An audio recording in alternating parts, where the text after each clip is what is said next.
The Lives of the Saints by Father Albin Butler, October 31st, Saint Foillon of Fosse. Thomas Bellacci, a native of Florence, was a Franciscan lay brother. In his youth he led a very disorderly life, but the good advice of a friend helped him to realize the futility of his life, so he asked to be admitted to the friary of the Friars of the Observance of Fiesole. They accepted him, not without some fear, because everyone was aware of the young man's excesses. Thomas gave himself to penance with the same enthusiasm he had put into vice. In time, he was appointed master of novices, even though he was only a lay brother, and he knew how to form his disciples in the strictest observance.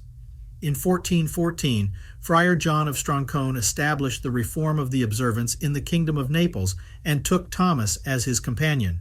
The Blessed worked there for about 6 years, and God blessed his ministry with numerous miracles. Then, with the authorization of Pope Martin V, he went to fight in Tuscany against the heretics known by the name of Fratelli, in the company of Blessed Antonio de Stroncone.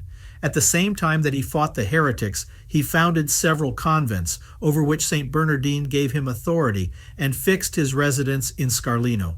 In this last city, he introduced the custom that the friars went in procession to a neighboring forest after the chanting of the night office.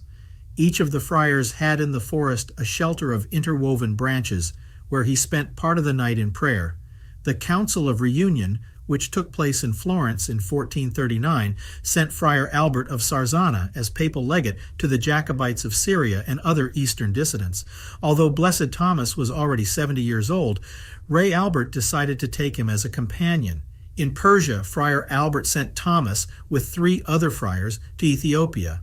During the journey, they were assaulted 3 times by the Turks, who treated them with great cruelty, but Blessed Thomas insisted on continuing his preaching to the Mohammedans.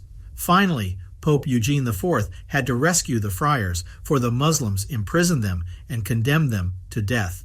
Blessed Thomas, who could not console himself that God had not accepted the sacrifice of his life, left in 1447 for Rome to ask permission to go again to the East to preach, without taking into account his advanced age. During the trip, he fell ill and died in Rieti on October 31st of that year. Many people asked that he be canonized together with Saint Bernardine of Siena, whose cause had already been introduced. To avoid delays in the canonization of the latter, St. John of Capistrano went, it is said, to the tomb of Thomas in Rieti and commanded him, out of holy obedience, to stop performing miracles until St. Bernardine was canonized. The Blessed did not perform a single miracle for the next 3 years, but he was never canonized. His cult was approved in 1171.